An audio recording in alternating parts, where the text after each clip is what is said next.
Let that pop up real quick. Okay, excellent. I'm going to go ahead and turn on the recording. We're going to let everybody in. A second to get in.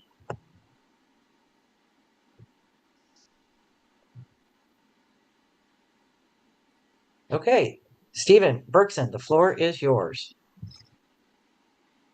Thank you. And the December 1st, 2025 meeting of the Oregon Country Fair Board of Directors will come to order.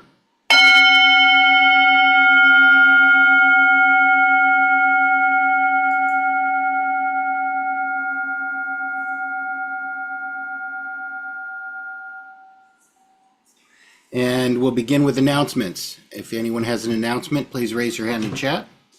Announcements.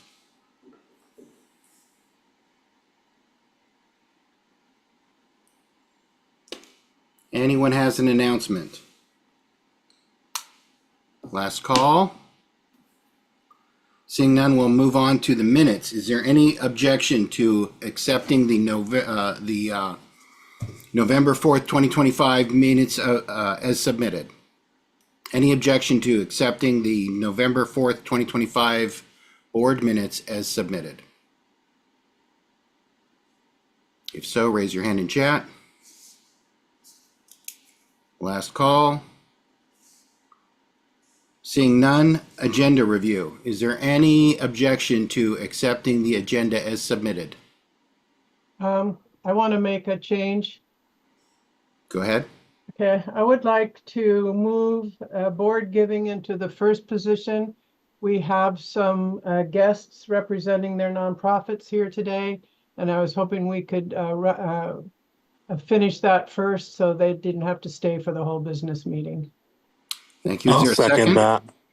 Is that moved by Sandra and seconded by AJ? Is Yes, sir. there any objection to accepting that change by unanimous consent?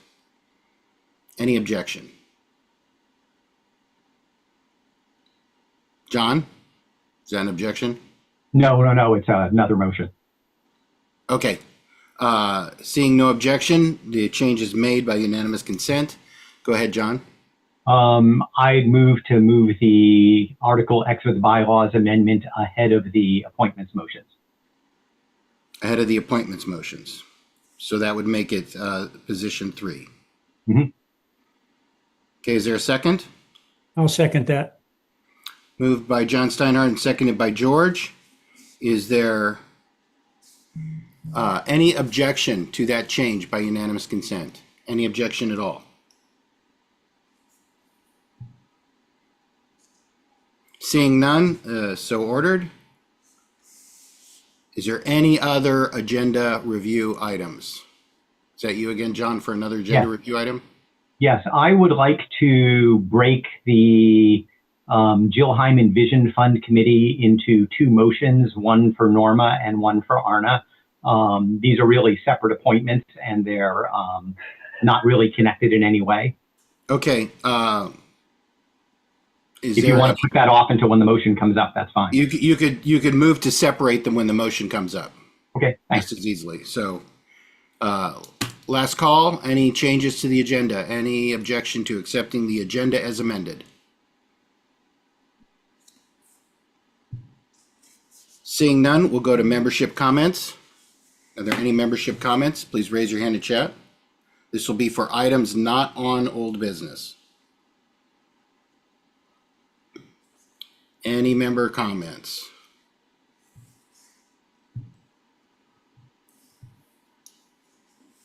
Last call, member comments.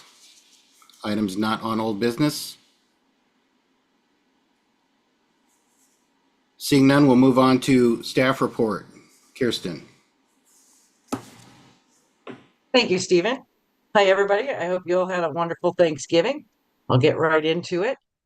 Under administration, I am happy to report the staff annual reviews have been conducted in November. The Eugene office will be closed December 15th through January 2nd. We have hired Kim Langolf Hammond as our new event manager.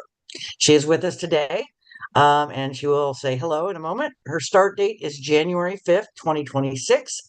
She brings a wealth of knowledge and experience as an event manager and served as a volunteer on booth registration and security. Kim, are you with us? Could you take a moment to introduce yourself? Hi, everyone. I'm Kim Langolf, Kim Langolf or Kim Hammond, either one. Probably most of you know me as Kim Langolf.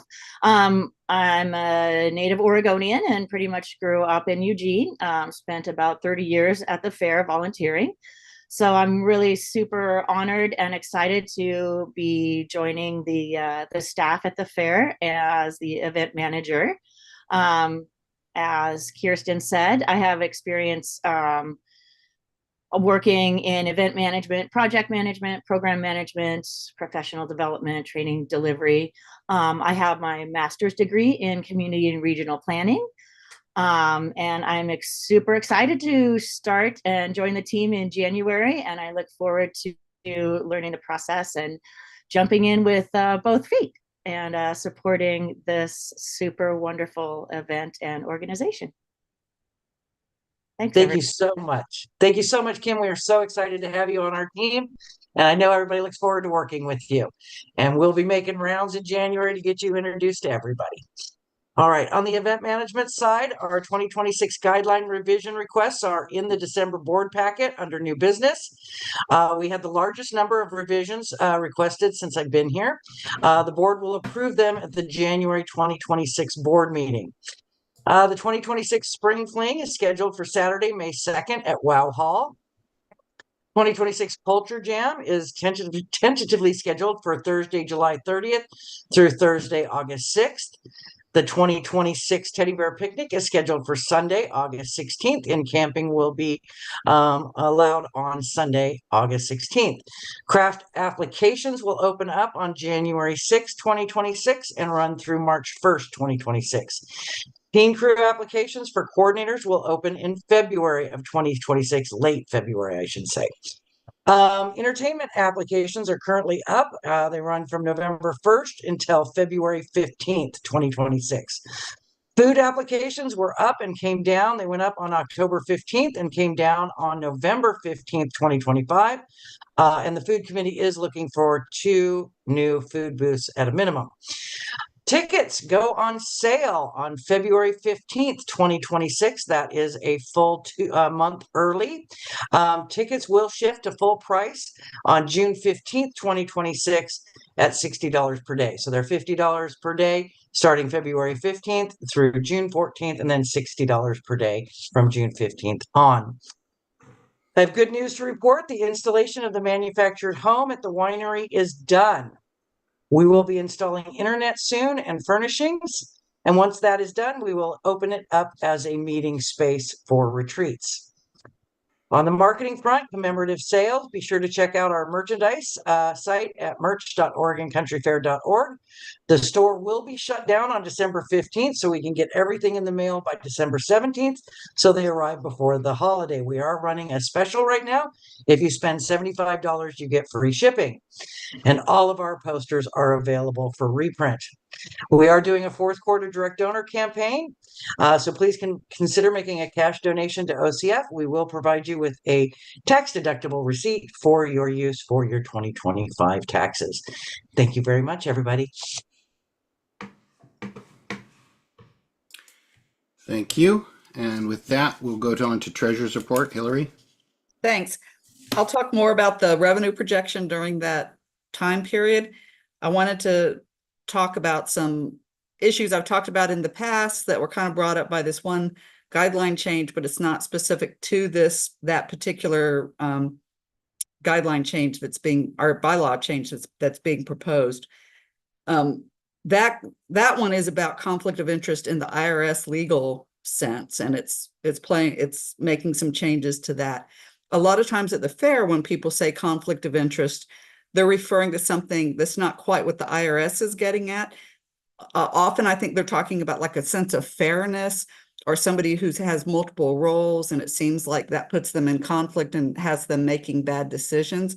And we don't really have a strong way to be able to deal with that. And I think that the attention the board can pay to dealing with both conflict of interest legally, which I do think that the policy that we have is not specific enough and in natural language. And I do think we can work on that more in the future, but I think we also need to be able to start to talk about what it means when, you know, people have these other types of conflicts and what do people do? So both of those kind of policies and a lot of other policies, it goes along with having a whistleblower policy. The IRS wants us to have a whistleblower policy. They want all nonprofits to have whistleblower policies related to legal issues. And we've, while we do have fair cares and there are some protections there, in my mind, for a lot of follow through on legal issues, we've really relied on staff, which I think is absolutely the appropriate place for it to be. But I do think that we can do a lot to build on our ethical framework and to be able to communicate that. You know, over the years, if you've heard me talk, you've heard me over and over again saying how much I appreciate the responsibility that especially volunteers take on, that it's a huge responsibility with the amount of money that they handle, and we owe them a lot. And that is part of our ethical framework, is creating that expectation of good behavior. I certainly know that not everybody has always complied, that there have been problems in the past, and we've had excellent staff who have followed through on it.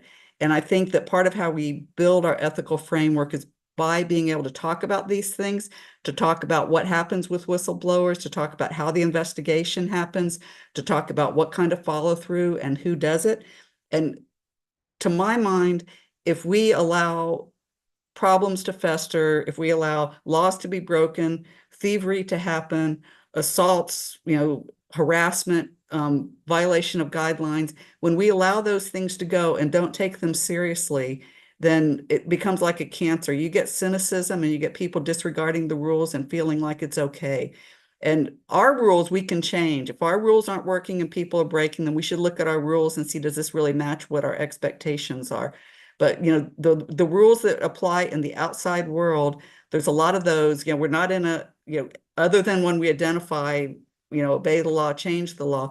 But for the rules in the outside world, those are serious and we need to take them seriously. And for our internal rules, we also need to take it seriously and create that expectation. It's how we build trust. It's how we build community. It's how we walk our talk. So that's it for my lecture. And I do appreciate everybody who has upheld our ethical framework and, you know, has given that to our community. Thanks a lot.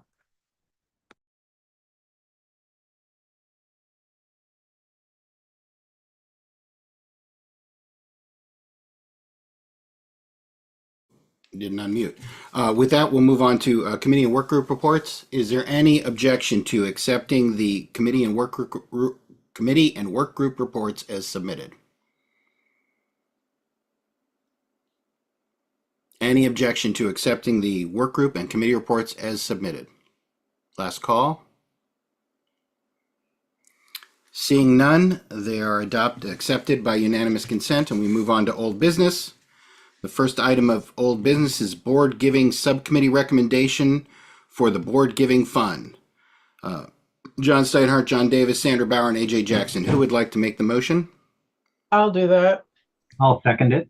Moved by Sandra and seconded by John Steinhardt. Would you like to introduce the motion? I would. I would like to do that. First of all, a little background here. You know, for many decades, Oregon Country Fair has supported other nonprofits and organizations in our community and one of our philanthropic funds is the Board Giving Fund. And we're proud to say that we've given over $1.5 million in the last several decades back into the community. And so we should all be really proud of that. In this last year, we updated our process for board giving. And so we've changed it. So the majority of the funding is to be distributed annually. And we have allocated 20% for emergent needs should something come up during the year. And this, our new process for the board giving has allowed us to give larger grants and to do sponsorships, which we had not done before. And I think that that gives us a bigger impact with our philanthropic dollars. So I think that's so this is the first year that we've put that into practice. And this year, our focus on funding was for social justice and social inequity. And the work of the organizations we're recommending reflect the values and priorities of the Oregon Country Fair. And we're honored to recommend these groups for the important contributions that they have given in our community. So and the motion is, after careful consideration, the Board Giving Subcommittee is recommending that the Board Giving Fund give a total of $28,000 to the following. And the first one is community-supported shelters for $13,500 for general organization operating funding to support the ability of the CSS to continue to provide high-quality services and care to those experiencing homelessness in Lane County. And the second one is volunteers in medicine clinic for $13,500 for general operating funds. As federal policies shrink financial support for minority populations and low-income individuals, the needs of nonprofits who serve them increases. And then the last one, Skipping Stones, for $1,000 for general operating funds. And they focus on creative writing and art, focusing on global, multicultural, and diversity issues, nature awareness, and climate issues. They serve about 200 families and send copies to 50 teachers and schools throughout a digital presence. And the OCF has funded them previously. And we do have representatives from, I see two of them, Heather, excuse me if I how do you say your last name? Croissantza. Think like croissant and kind of go from there. Okay, all right. And so she's speaking for community supported shelters. Thank you. Go ahead now, Heather. Okay. And with me is actually one of my co-directors, Blake Burrell, and he's also on this call to help answer any questions. So thank you so much for giving me the opportunity to chat with you all and say thank you to as many of you that have your videos on as possible. It's good to see faces. Community Supported Shelters has been open for nearly 13 years now. We serve unhoused individuals that are staying in Lane County. We currently have 14 sites and about 171 huts dispersed throughout the city of Eugene. And in addition to our shelter program, we actually have a day access center that not everyone is aware of, and that provides shower services, basic needs, community connection, food, clothing, all sorts of things that our unhoused neighbors need right now. And we serve about 1,000 people annually through that program and another 250 or so through our shelter program. As I'm sure you all are aware, there's lots of interesting things happening at the federal level that are making it difficult for shelter providers to do their job, as well as, cuts a lot of our funding. And we're dealing with some of those funding cuts at a local level and with our organization as well. So this grant is huge. This is going to really help us be able to continue doing the work that we do that is so important in helping people stabilize and move from being on the streets and cold and afraid and alone to regaining that sense of community and being able to move on to bigger and better things. And I wanted to invite you all to come and visit one of our safe spots. If you haven't been and if you're local, we would love for you to come out and check out what we do in person. I'm sure lots of folks have driven past them. The most prominent ones that are visible is we have one 18th and Chambers. There's one at the Skinner Farm community. You can see it when you're going onto the 126 towards Springfield. And the other one is right next to Autzen Stadium. And so those are the ones that people tend to notice, but I think going in a community and actually having the opportunity to chat with our staff, which a third of our staff are current shelter participants. So chatting with our staff, chatting with our clients, seeing what it is that we do, that's what drew me to this organization. And I love it. I love that we have an opportunity to really help people move from just surviving to actually thriving again. And so if you are in the area, we would love to have you. I just let me know and we'll arrange a tour. Blake, was there anything that you wanted to add? No, you summed it up, Heather, and I think all I would share is just thank you all for considering us and supporting our organization. There's so many folks in need, and as Heather said, there's a lot of changes happening in the funding landscape right now, and general operating expenses are it's such a valuable and important funding pool for our organization to be able to have the ability to find gaps in our funding and say, okay, this is where this is going to best apply, and that helps us keep people employed and keep people sheltered, and actuating on our goals as an organization to support the community. So I really appreciate what you all do, and I'm glad that we get to be a part of your community through this grants program, and it just means a lot to me. So thanks for having us, and I'm happy to answer any questions or support you in any way. So, and totally come on a tour. Our safe spots are awesome. I'd love for you to see the huts if you've never seen huts or know about what we do. Thank you. Are there any questions for them? Okay, then. And I'm not sure that we have Delisha Mishan Tubby. I'm not sure she was able to make it. Is she on the Zoom call? So we did send out all the information to you about them previously. They do serve a lot of minority and low income individuals in our area, and they fill in a lot of the cracks, in the services provided by the state and federal and other the other funding that has to do with healthcare. So I guess we will go on then. Then Skipping Stones is the third one, and that's Arun Toki. Am I close to how you pronounce your name, Arun?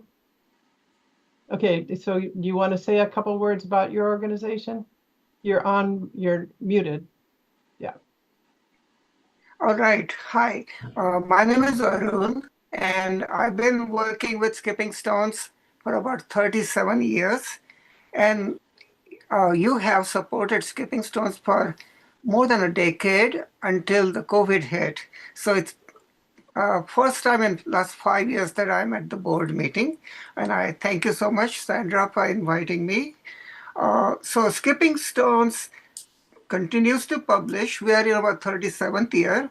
We continue to publish writing and art by students and young people from different cultural backgrounds, such as Native Americans, African Americans, Hispanics, Asian Americans, and so on. We also publish bicultural and biracial children, as well as new Americans and immigrants from low income, as well as people of high tech, Silicon Valley people too. Okay, so this in 2024, we had two special issues. One was focusing on the autistic non-speakers. Now that definitely qualifies in the social inequity area. And everything in that issue was about and by autistic children and their caretakers. The second issue that we published, a focus was on Gaza, young people from Gaza who have been suffering for the last several years, and even going back, for decades. So these writings and art came in from Gaza and from Egypt, young people who had been displaced and had to flee to to Egypt during war. So both of these issues are online, as are our other print issues. And you can see each and every issue for the last, I guess, at least 15 or 20 issues on our website, skippingstones.org. I wanted to say that most of our writings are either about, living in two worlds because they're coming from different cultural backgrounds or different countries and becoming new Americans, or it's about celebrating life, or about racism and discrimination they feel they face in their life. And then of course the second topic is on social and environmental justice, as well as on nature appreciation. And so we have art, writing, photographs. For example, during Asian celebration, we sponsor this contest. It's called Haiku and Tanka contest. And students, we get about couple of hundred entries of haiku, tanka, and nature art to go with that. And we publish that in our autumn issue. So basically, that's what we have been doing. And we also published one issue recently, which has a feature on women in STEM, in science, technology, and math area. I'm hoping that you will continue to support Skipping Stones in the future. Thank you so much. Are there any questions for Arun? Well, then should we, so I'll just should Well, we? do Go you, ahead. do you need to reiterate this? I guess because the question is, the motion then Yeah. is to approve the disbursement of funds in accordance with the recommendation from the board giving subcommittee. Is that correct? Right. Okay. Jane, can we move on from that Yep. discussion? Is there any member input? If there's any member input, please raise your hand in chat.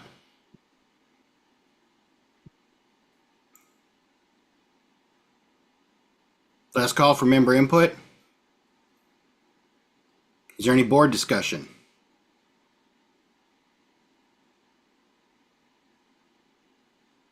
Last call for board discussion.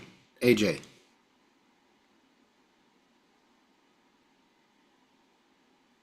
You're muted.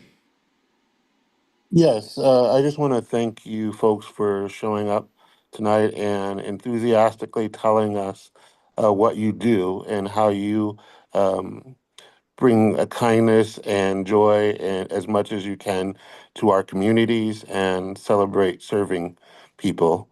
And so thank you again for bringing this to us. Thank you for what you do. And I appreciate it. Thank you. Thank you. So a reminder to everyone here, chat is for hands only, not for discussion. Please don't post anything but raising hands in chat. And also, except for those who are speaking, only staff and board members and officers should have their cameras on. Paxton. I also want to thank everyone for the work on doing this. Community supported shelters has been, we've supported in the past working on a Greywater project that is very interesting to me is because as we deal with Greywater problems at the fair. And I also want to thank Stepping Stones. I probably was on the board when we first started giving you money. So I appreciate the work that you've done over the years. Thank you very much. LT. Yes. I did also want to say hello to Aaron. It's nice to see a familiar face after many years. And of course, welcome to Heather and her colleague who's disappeared. So I don't recall his name, but I know it starts with a B. I obviously will support this motion. I think it's a discussion for another day what our situation is going forward on these things. I was curious as to the fact that we appear to be supporting a new medical clinic.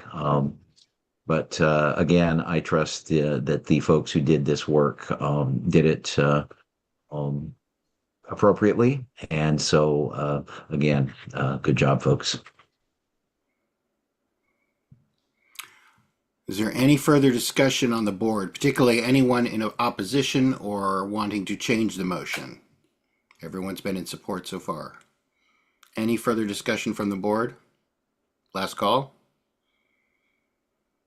Okay, seeing none, we'll proceed to a vote. We are voting on the board making an allocation of charitable funds in alignment with the board giving subcommittee recommendation. Sandra, Yes. George, Yes. Paxton, Yes. AJ, Yes. John Davis, Yes. John Steinhardt, Yes. John Gowski, Yes. Trevor Ross, Yes. Teresa Vaughn. Did we lose her or is she still here? Oh, she's still on the screen. Teresa? We'll come back to Teresa. Lawrence, Yes. Kevin Levy, Yes. Indigo. Yes. Okay, Teresa, are you there? Yes, I am. Yes, I'm sorry. Yep, okay, yes. Motion passes unanimously. Moving on to the next item of business. Thank you to Heather and thank you to Aaron. And Thank you. Yeah, Thank you. so Thank you. we'll be getting a hold of you to finish up this, so. Sure. I appreciate it. Yeah. Thank you. Good night. All right, good night. Thanks so much. Yeah, Thank you. thanks, Heather. Bye. Next item of business is the approval of the Finance Planning Committee's 2026 review projections and recommendations. AJ, George, and Sandra, who would like to make the motion? I will. Who was that? Steinhardt. I'll second. Moved by John Steinhardt and seconded by Sandra. Is there anyone who wants to speak to this motion before we go to input? Is Hillary? I would, yeah. Okay. So, thank you guys. The 2 pages from that are kind of central to this are in the minutes if people want to see them. The revenue projection is a combination of volume and price. And what we're doing this year is recommending that the prices carry forward from last year. We're recommending no increases, as Kirsten said. We have adjusted the volume somewhat. You know, part of it was that we had our admissions was a little bit lower, and we looked at the admissions and adjusted that. And then our past sales, which is the staff, the SOs, and the vehicle stickers for staff, we adjusted it up a little bit, and the registration, which is from Boost, we adjusted up a little bit.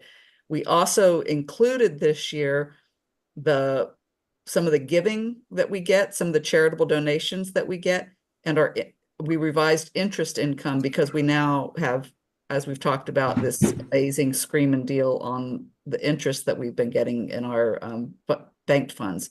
So when you look at it from year to year, the numbers aren't quite comparable. If you look at the income numbers, and that's the justification for it. It's within, the revenue projection is within 25,000 of last year. So the total number with all those changes ends up being quite comparable. And at the Financial Planning Committee, you might remember that we also looked at our kind of first guess of where the expenses would come in. And we will, at the end of January, when the Budget Committee comes with the operating expenses proposal, we will have an updated cash flow of that. But right now, we're tracking it. And the expenses right now are coming in a little bit less than last year for the operating. You know, we don't know where it's going to go for the capital. It could easily, be similar to last year. But I feel like we are on track. Still really comfortable with this revenue projection, and I hope you'll support it. That's it. Thank you very much. Is there any member input on this? Member input on the Financial Planning Committee's 2026 revenue projections recommendation. Last call. Seeing none, we'll go to board discussion. Is there any board discussion on this? Last call for board discussion. Okay, seeing none, we'll proceed to a vote. This is to approve the recommendations from the Financial Planning Committee.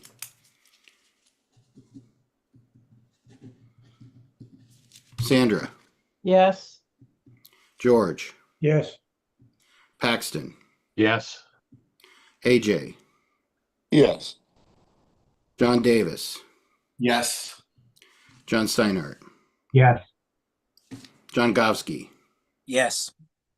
Trevor Ross, Yes. Teresa Vaughn, Yes. Lawrence Taylor, Yes. Kevin Levy, Yes. Indigo. Yes. Motion passes unanimously. Thank you. Moving on to our next item of business. Amend Article 10 of the bylaws. John Steinhardt, Kevin Levy, Trevor Ross, John Davis, and George Braddock. Who'd like to make the motion? I'll make that one too. Moved by John Steinhardt. Is there a second? I'll second it, George. George seconds. Who would like to introduce the motion? Yes, I will. This is just a minor update to kind of plug a hole. We have a number of board committees that we essentially delegate giving a lot of money away to. And while directors and officers are covered by the conflict of interest provisions, people on these committees are not. And this just closes that loophole. It's a pretty simple change, and I think it's just an important part of governance. Thank you very much. Is there any member input on this? John Alexander. Yeah, thank you very much. Yeah, while I do think the potential for appointee conflict of interest should be addressed, I don't think this motion is ready for adoption. I think bylaws sections addressing appointees need to stand alone, and appointees should not be lumped into policies about directors and officers. I have some questions regarding the motion. What is the intended outcome? I think that John did just address that. But have you discussed risks? How might this affect volunteerism? Do the bylaws define what an appointee is? And if so, those details are not included with the motion. And I don't think there's enough information to consider this, at least as a member of the public. The other question I have is about operations. Is this an operations issue? And if so, would it need to be addressed? And how would the ED involvement be required to comply with this? How will this limit the ED's ability to acquire goods and services in a timely fashion? And will this discourage the fair from keeping business in the family when appropriate? I also think that, got a little bit more time here. There's questions about, and there always have been, and I remain confused about what a board committee is and what an operations committee is, and how would this affect those two different kinds of committees? The differences have been unclear. I was told last year, as a matter of fact, that operations committees don't have board of liaisons, but now I see that new liaisons have been recently appointed to some of the some of the operations committees. So in short, I think changes to bylaws should be rare, and time should be taken to ensure that they're well vetted publicly and by the bylaws committee. Such motions should not be rushed. They should be brought to the table with a higher level of caution, discussion, and time. So please consider, one, taking this motion back to the drawing board and to the bylaws committee, especially because of the potential effect on membership and volunteers, and two, having a public conversation about this motion before bringing it to a vote. Thank you very much, and thank you for your service. Thank you, John. So I'm next, and I am speaking as a member, not as the facilitator. So this is my member input to this motion. And I was privy to a little conversation, a little information about the question regarding the appointee aspect. And I just wanted to say, I think my interpretation of this would be that if you say any appointee, that means then anyone appointed to any task by the board. And if you're comfortable with that broad a definition, meaning somebody who's appointed to do a task, somebody who's appointed to look into something, to provide a report, if you appoint somebody to something, then they would fall under this category. If not, then if that's too broad, if you're focusing primarily on, say, committee assignments or work group assignments, then you can come back, and I don't think you would have to not pass this tonight to do that, although I don't like having motions on the bylaws come and go repeatedly.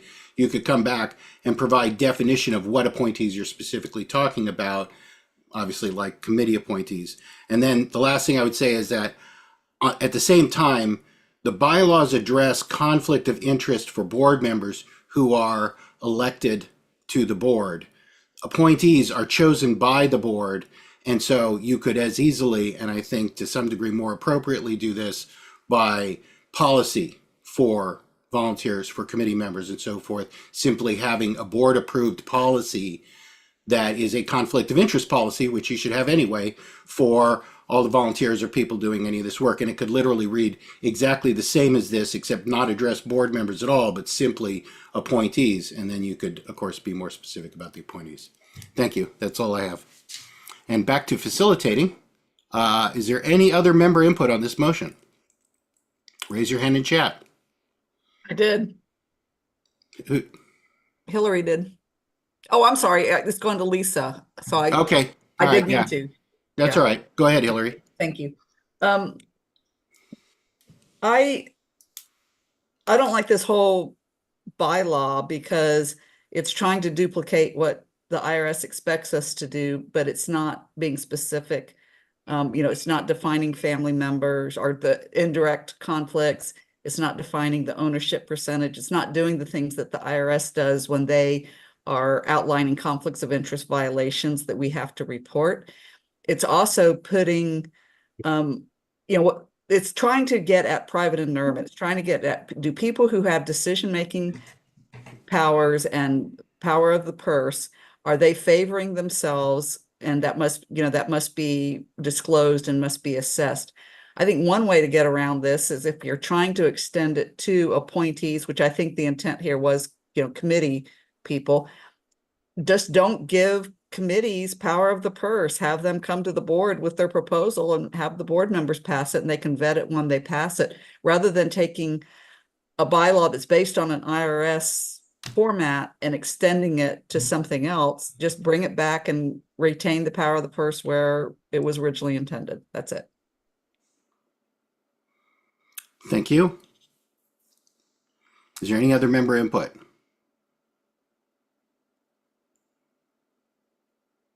Last call for member input. All right, I'm going to take a quick moment with a little of the time I have left. I'll only be a second anyway. So as a member, not as a facilitator, I will say, I would just add to my previous comments with, if you remove this from the bylaws, you could simply have a bylaw that says board members shall comply or be accountable to the board conflict of interest policy. And then you could put all of this literally into policy and actually lighten the load on bylaws at the same time. That's all I have. Last call for member input. Lisa Cooley.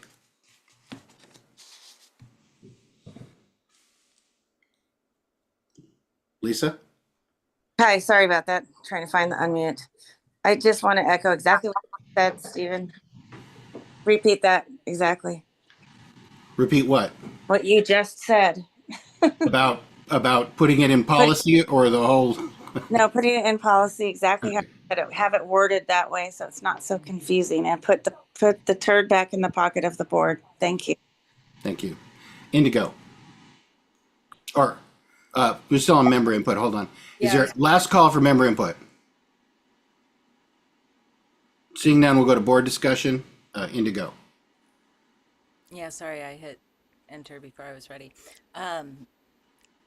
I'm really cautious about changing bylaws. That should be one of our last things we do. And we should change our bylaws very infrequently, in my opinion.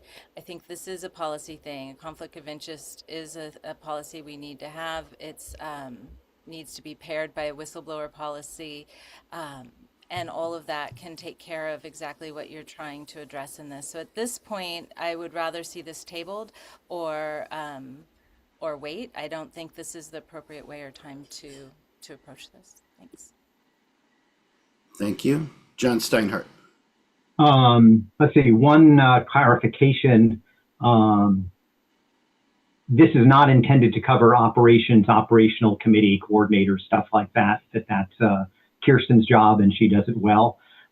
Based on what I just heard, I'm actually willing to withdraw this motion if and put together a motion that basically says that the board committees and working groups have to do what we just saw with the giving group, which is get their things approved by the board. Right now, I believe we have some committees that have complete autonomy, and I'm actually perfectly fine just withdrawing that if we're willing to entertain a change in a couple of board meetings. So are you asking now to withdraw the motion, or are you just? I'm not asking to withdraw it. I'm willing to withdraw it if that's what other people. Okay. Thank you, John Gowski. Yeah. I know this is minor on its face, but I guess the process of changing bylaws to me, I mean, I don't see that this is like something we need to do immediately because there's some imminent threat. I mean, I could vote for it tonight, but I think if you're going to change bylaws, I mean, it should run by the bylaws committee, even if it's a minor change. It just kind of makes sense to me. That's why you have a bylaws committee. And then you can, get those questions. You can give questions to the committee, have them give you options, whatever. But I just think it's odd that we have a bylaws committee and we're bypassing them. And I did, I had a little conversation with John S. about this, and he said, well, it's just a minor change. It is. But I just think process-wise, if we don't want to utilize a bylaws committee, we should talk about why is that, and if there are changes we should make. But other than that, we should run the stuff through the bylaws committee. It's just natural to me. And then maybe they could come back and say, this is really more of a policy thing. Why don't you just do a policy on it? We don't find it's necessary. So I don't even know if it's necessary at all. Anyway, I'll stop. Thanks. Thank you. LT. Thanks. My points have largely been covered, but I think what Hillary said in particular in regards to IRS requirements, what Stephen Berkson said in regard to what makes officers and directors special in respect to the requirements being memorialized in the bylaws versus a policy. I think the general bottom line conclusion about all of this is what happens when the bylaws committee is bypassed, and hopefully that will stop being a thing. Thank you. Paxton.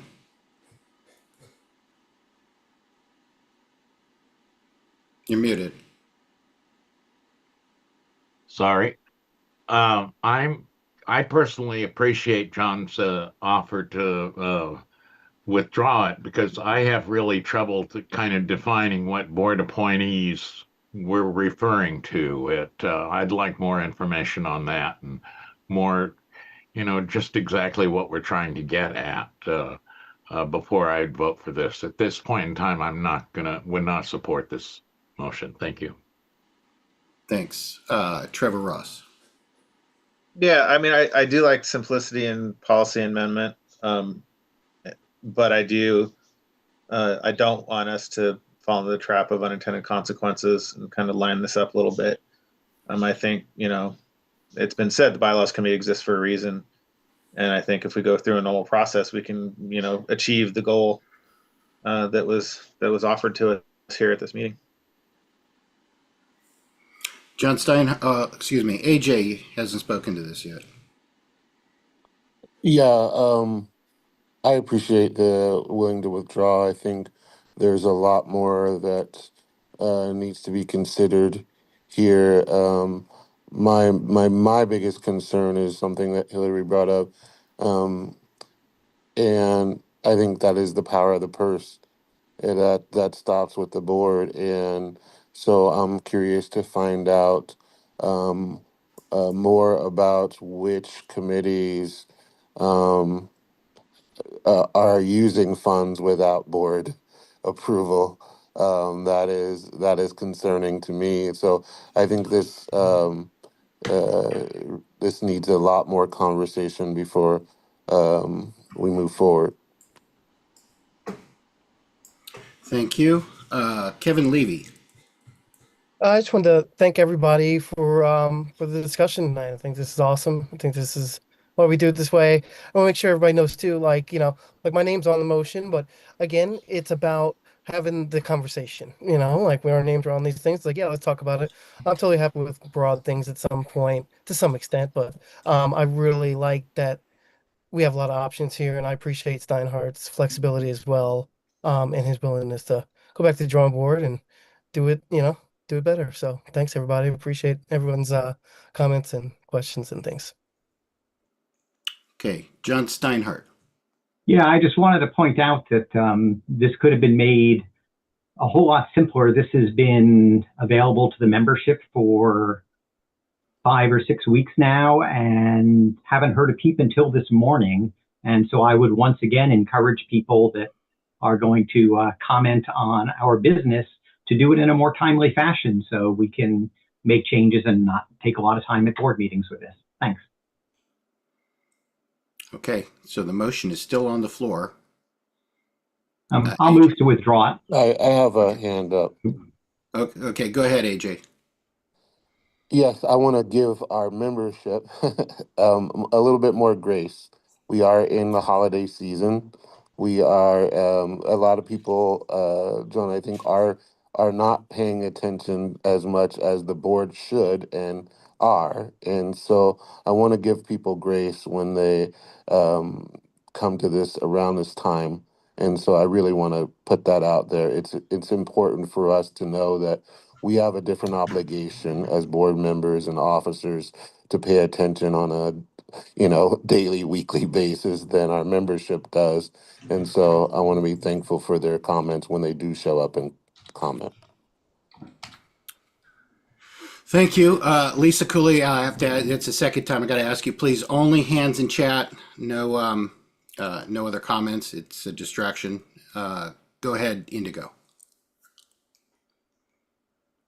I was. Oh, go ahead, LT. You were before me. Yeah. Oh, I'm sorry. I missed you there. No worries. I'll be brief. I do want to say what AJ said, absolutely. But I would say that having this public discussion does have some value because we did talk about some process deviations in respect to committee work and so on. I think it's important for the membership and the board as a whole to be cognizant of those things. So frankly, I value public discussion. Indigo. Agreed, LT. That was basically what I was going to say, that, this is our opportunity to hear from each other, not just emails that the board receives from the membership, but the membership having the opportunity to hear from each other as well. And if a second is needed to withdraw this motion, I'll second it. Okay, John Steinhardt. I'll first it. I guess it's already been seconded. Well, so this is a request to withdraw the motion, right? Correct. Is there a second? Indigo seconds. Is there any objection to allowing this motion to be withdrawn? Any objection, raise your hand in chat. Last call. Seeing none, the motion is retracted. I'm looking at the wrong agenda now. The motion is retracted and we'll move on to the next item of business. Appoint Norma Sachs and Arna Shaw to the Jill Hyman Fund Committee. John Davis, Teresa Vaughn, and AJ Jackson. Who'd like to make the motion? Somebody makes the motion.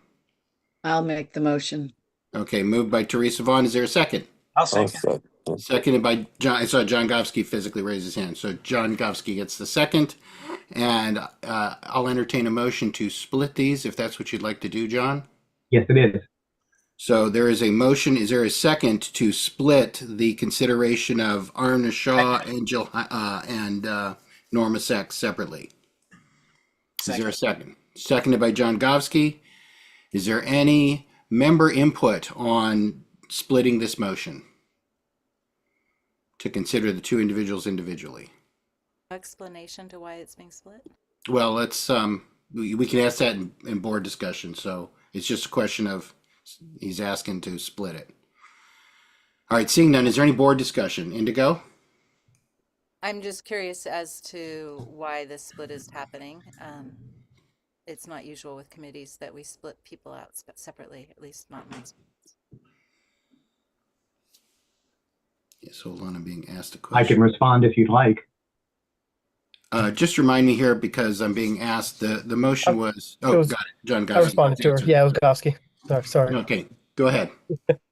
I just think these are two independent appointments. It's not an all or nothing thing, and they should be considered separately. Any other discussion? Seeing none, we'll go to a vote. This is a vote to split and consider the two individuals separately.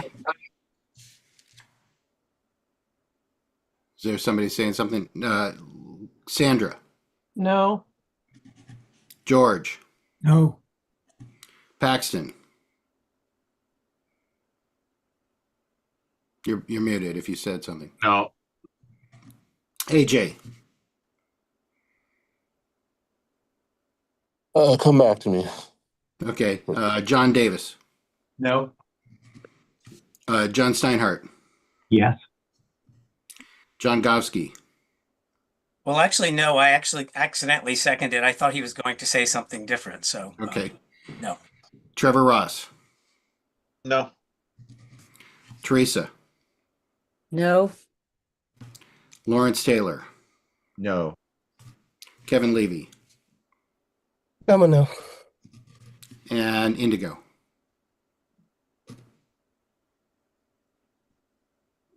Indigo, you were muted. No. Okay. And AJ? I'm conflicted. I'm gonna abstain. Abstain. Okay. The motion fails with Sandra, George, Paxton, John Davis, John Gowski, Trevor Ross, Teresa Vaughn, Lawrence Taylor, Kevin Levy, and Indigo all voting no, John Steinhardt voting yes, and AJ abstaining. And we will move on to back to the main motion. Is there any member input, or is there any member input on this motion to approve both Norma Sachs and Arna Shaw to the Jill Hyman Fund Committee? Is that a hand on this, John? It's to another amendment, so I can wait. Okay, any member input? Last call.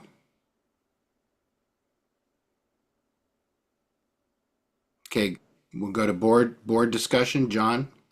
I move to amend the motion to say appoint Norma Sachs and Arna Shaw to the Jill Hyman Vision Fund Committee for a period of 3 years. Is there a second? George seconds? Yes. Okay, it's been moved and seconded to amend the motion to add a 3-year term to the appointment. Is there any member input on that motion? Any member input? Lisa Parker.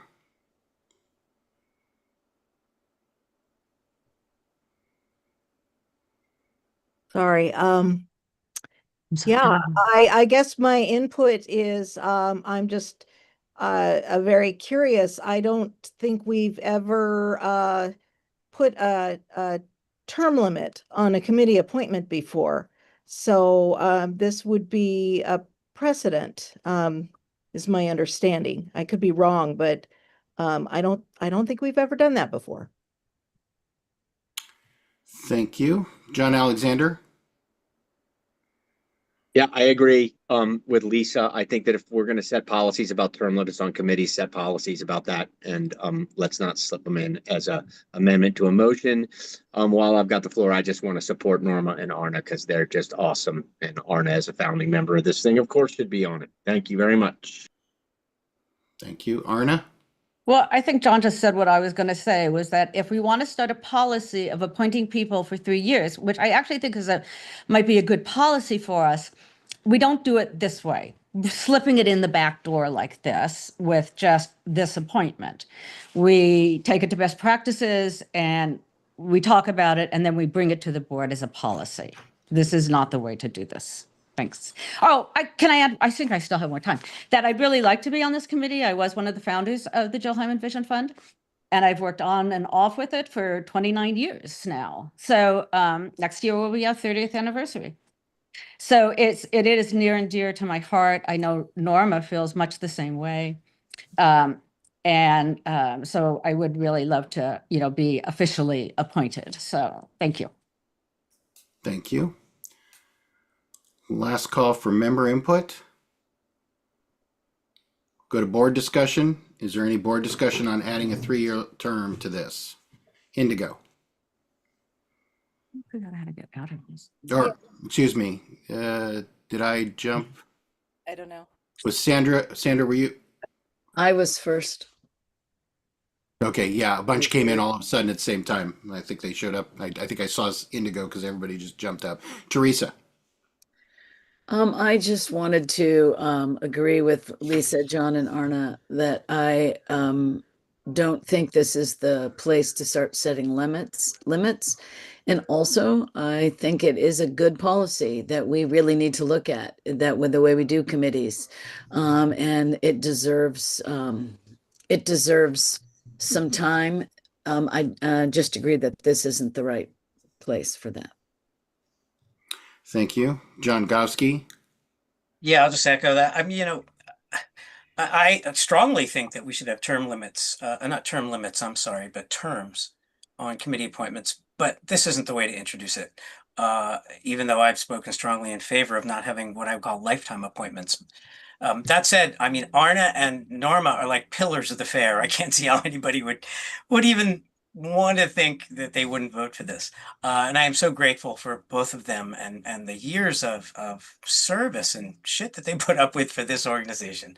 Pardon my French. And yeah, and I do think we should talk about a policy of appointments, but I do not think this is the way to introduce it. Thank you. Sandra.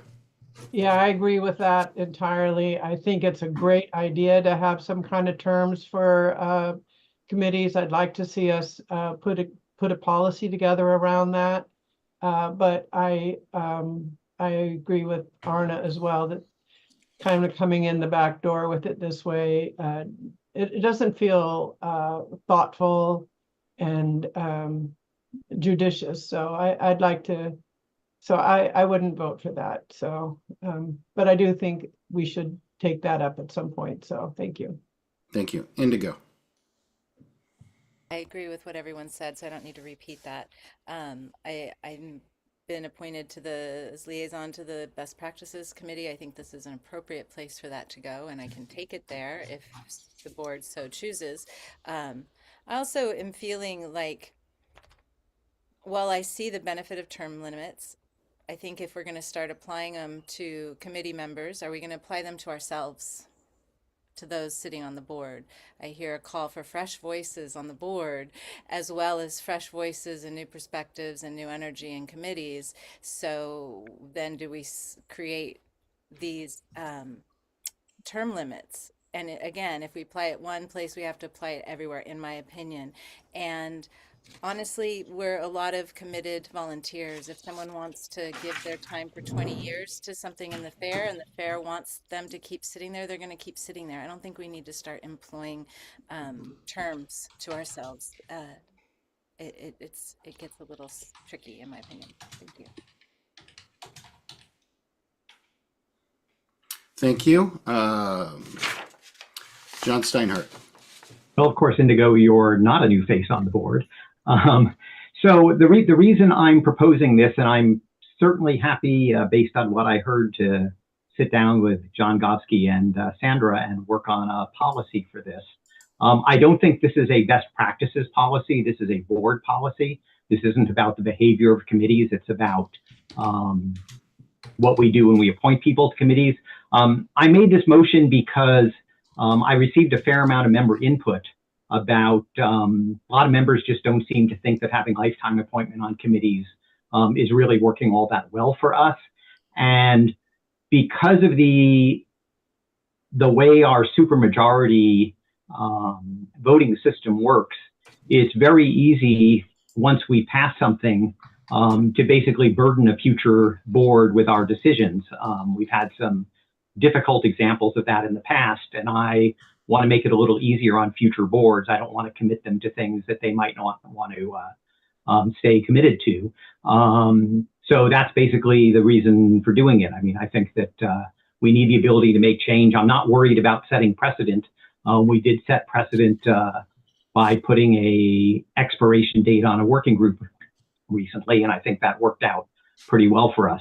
But again, I'm willing to withdraw this. It will save me the trouble of making this on the next appointment motion, and I'll be happy to work on a policy with this offline with some other people. So I move to withdraw the motion. Is there a second? Second, Is that Indigo? Teresa. Teresa. So John Steinhardt is asked to withdraw the amendment, and Teresa has seconded. Is there any objection to allowing the amendment to be withdrawn? Last call. Is there any objection to allowing the amendment to be withdrawn? Seeing none, the amendment is withdrawn by unanimous consent. Everyone's got their hands up. They're down. And we'll go back to the main motion now, which is the appointment of Norma Sachs and Arna Shaw to the Jill Hyman Fund Committee.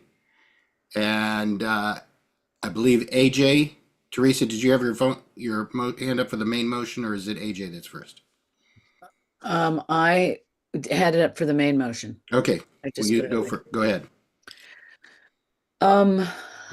Just apologies to everyone. I'm not feeling very well, so I'm a little bit out of it, but I am so grateful to both Norma and Arna for their willingness to do this amazing work. You know, two people who I believe knew Jill, and so understand the legacy of this work. And I just want to reiterate what many people said, that that we all, as the family at Oregon Country Fair, are grateful that you're willing to do this, and I appreciate it.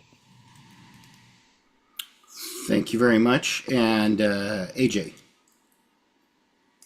Yeah, what Teresa just said, I second that. I do have a concern that I think we can fix in the future. I do think when we are appointing individuals, if we make a motion that appoints two individuals, we'd have to go back, and if we wanted to disappoint or whatever the opposite is, an individual that's paired with another individual, is this going to be a problem? I think having individual appointments respects that individual's contribution to the organization, and I'd like for us to think about at least having that as a separate motion, not because one is different than the other, but just because they're individual appointments. And so if we have to go back and review, it would be nice to have that as a singular, each person as a singular motion, I guess. Hopefully that makes sense. But I want to thank you both for showing up again and again and again in this organization to do the hard work of the organization. I appreciate you, Norma. I thought you were retiring, but you love us so much. So thank you again for yet another contribution to this organization.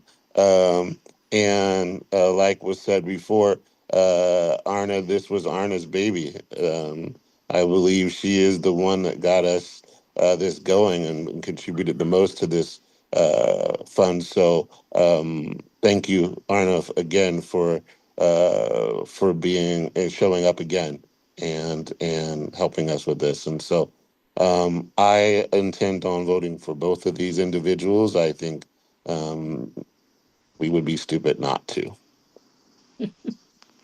Thank you. John Gofsky.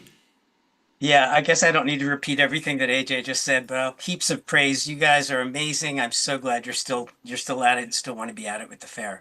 I do want to go back and just make sure we're not conflating two terms, because I think some people are confused. Terms and term limits are not the same thing. And I don't advocate for term limits. I advocate for terms. much like we have 3-year terms as board electees, but we can keep running every 3 years. I think committee appointments can be reaffirmed after 3 years or whatever a term would be. But I don't agree that we should have term limits. I don't think anybody has been talking about term limits. What we've been talking about is terms, which could be renewed, reappointed, in theory in perpetuity. So I just want to make sure we don't conflate those two terms. But you guys, thank you so much for serving, you two, Arna and Norma. Thank you.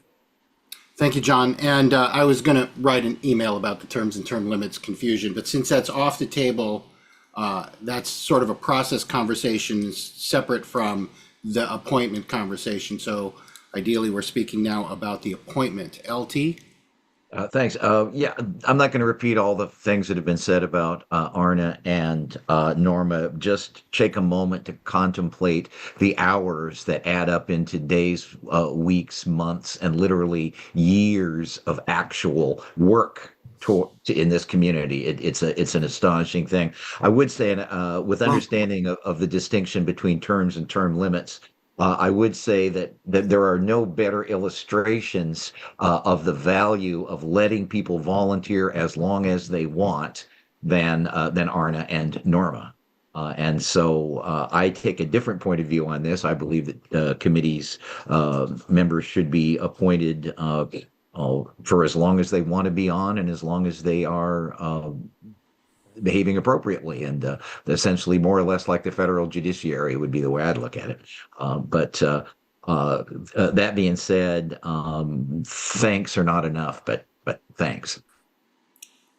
Thank you. Kevin Levy? Same thing. I'll keep it short.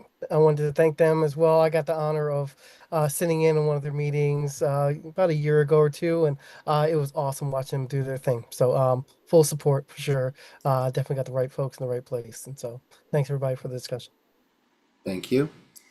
Last call for board discussion. Is there any more board discussion?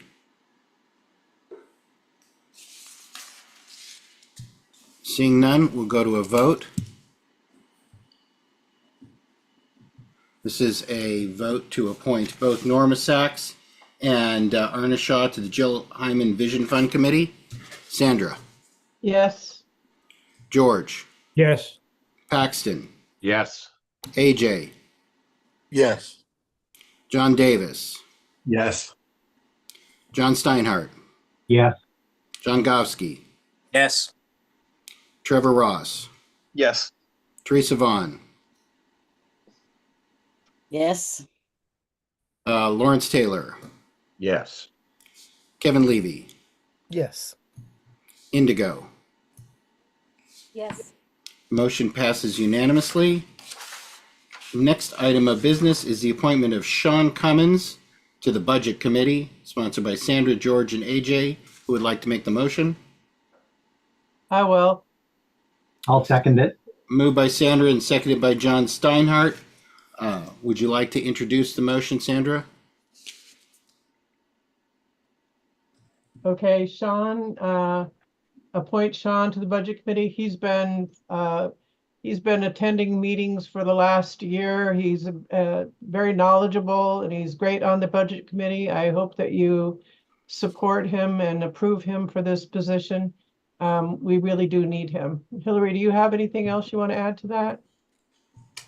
I second everything you say. It's been great to have him coming, and he's participating more fully this year, and please approve him. Thank you. Thank you. Is there any member input on this? Member input, please raise your hand in chat. Last call. Seeing none, we'll go to board discussion. Is there any board discussion on this appointment? John Steinhardt. Yeah, I've been attending budget committee meetings and am very happy with the work Sean's doing, so I fully support this. Thank you very much. Any other board discussion? Teresa. Just again, thank you so much for your willingness to take on, I like numbers people, math teachers. Just really grateful to you for your willingness to do this work. Thank you. Any more board discussion? Raise your hand in chat. there's no more discussion, we'll move to a vote. Last call. Seeing none, we'll proceed to a vote. Sandra, Yes. George, Yes. Paxton, Yes. AJ, Yes. John Davis, Yes. John Steinhardt, Yes. John Govsky, Yes. Trevor Ross, Yes. Teresa Vaughn, Yes. Lawrence Taylor, Yes. Kevin Levy, Yes. Indigo. Yes. Motion passes unanimously. And that concludes old business. New business for next meeting is the appointment of Anna Brown, Synovi Abrahamson, and Lisa Cooley to the Elders Committee, and approve the 2026 guideline revisions. Next board meeting is Monday, January 5th, 2025 at 7 p.m. via Zoom. And we will go to meeting evaluation. Anyone have any meeting evaluation? Raise your hand in chat. John Alexander. Sorry, it took me a second to get out. Yeah, hey, I want to thank the board for listening to the member input. I want to thank the other members for bringing it in. And I just have one question for the board to maybe think about. Member input comes in person during member input, but it also comes in writing. And I think it might be an important thing to start to bring, if you receive written input by members regarding specific motions, that written input be brought into the minutes so other members can see what kind of member input you guys are getting in the background. If we only provide it in writing, it seems like it might go into a black hole, which I'm sure it doesn't. And I know that you all consider it, but it doesn't become transparent and apparent that that's happening. And then when you all receive verbal input and then have comments like, well, I've received a lot of input, I don't know how to quantify that. So something to think about. Thank you all very much for listening to the member input. Appreciate it. Thank you. And Indigo. Yeah, similar sentiment. I'm really grateful for board discussion, or sorry, for general discussion, whether it's board or members. I know that there's this impulse to get the meetings done and finished and, wrapped up for the night, but this is our time for the month to be together and to be able to work through motions, talk through things, discuss things, even if we have to put it up on the table and take it off the table after we have an opportunity to explore it. That's part of what we're doing here. We don't have to have things all figured out beforehand. We don't have to have member input beforehand. I love hearing from you. Thank you for showing up here with us. Thank you. Did you want to say something, Paxton, along with the report there? Yes, I'll just do it verbally. It was interesting tonight. 28 of us on Zoom, and the YouTube started out at 21 and ended at 17 by the end of the meeting. Thank you. And it was a good meeting by me. Thank you. Thank you. John Steinhardt.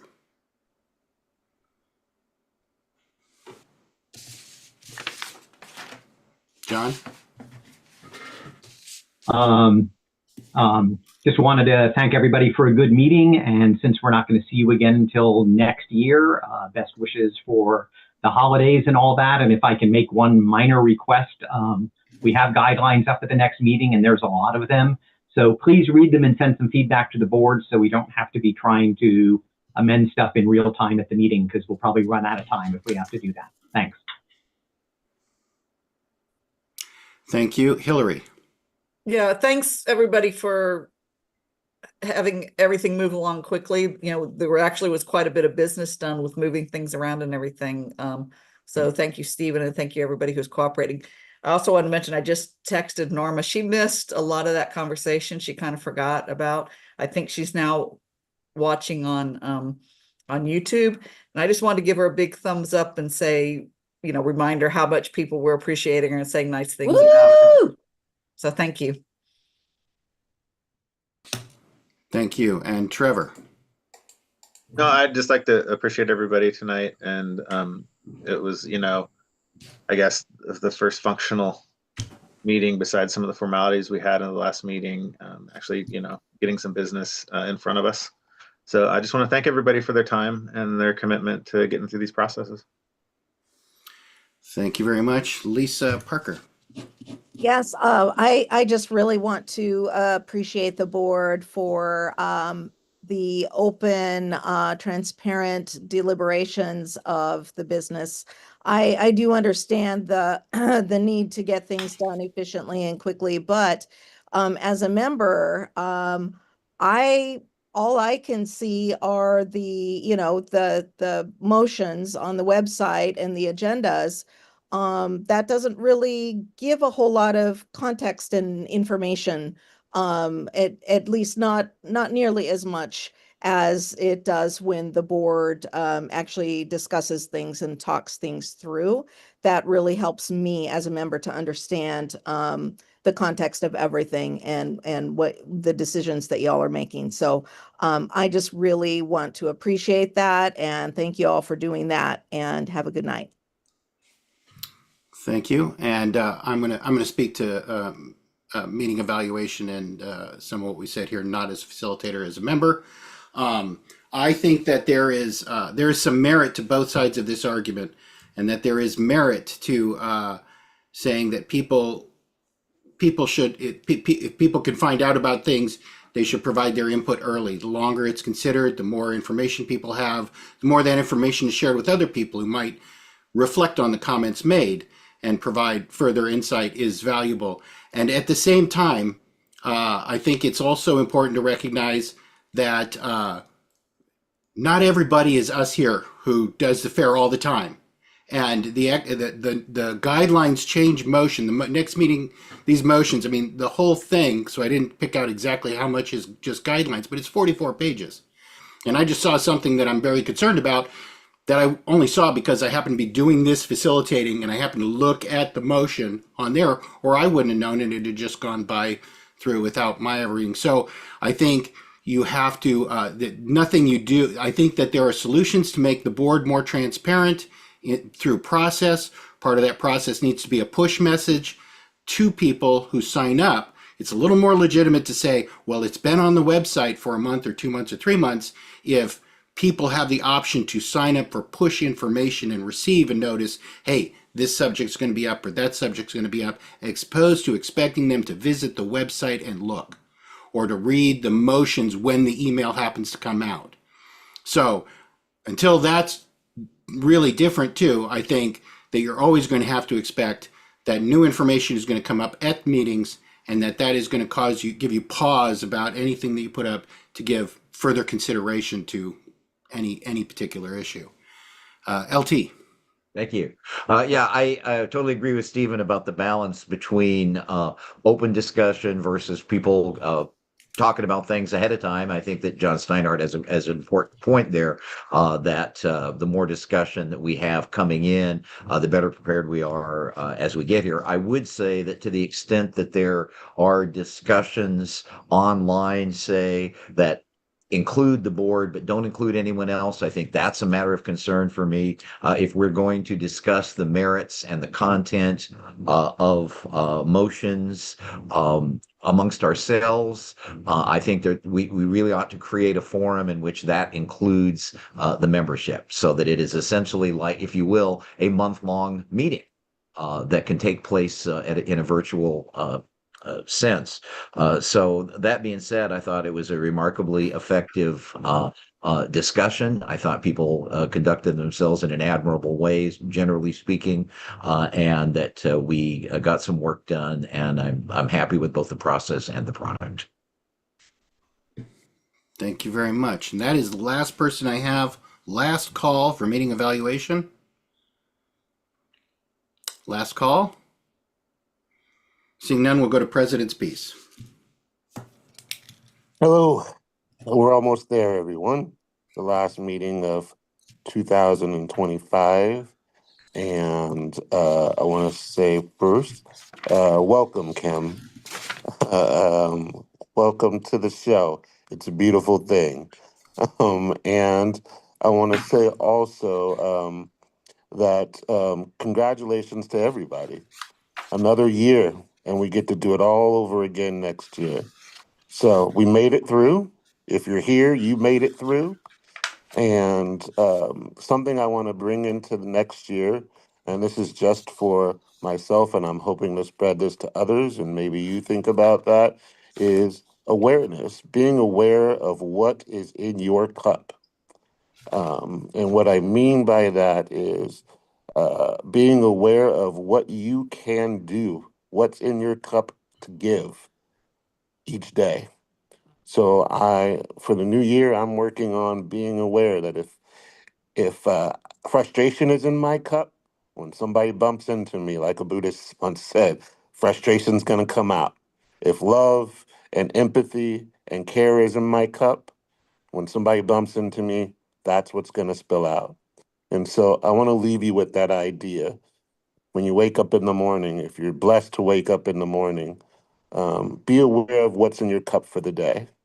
So you know when somebody bumps into you, what's going to spill out. Have a great evening.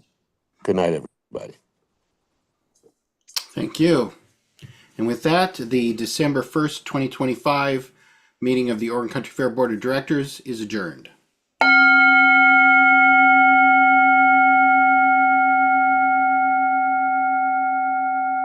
Thanks, everybody. everybody. Happy holidays. Happy holidays. Happy See you in a holidays. month. See you. Thank you all. Have fun. Safe travels. Thanks. Bye, everyone. Have a great break, Kirsten.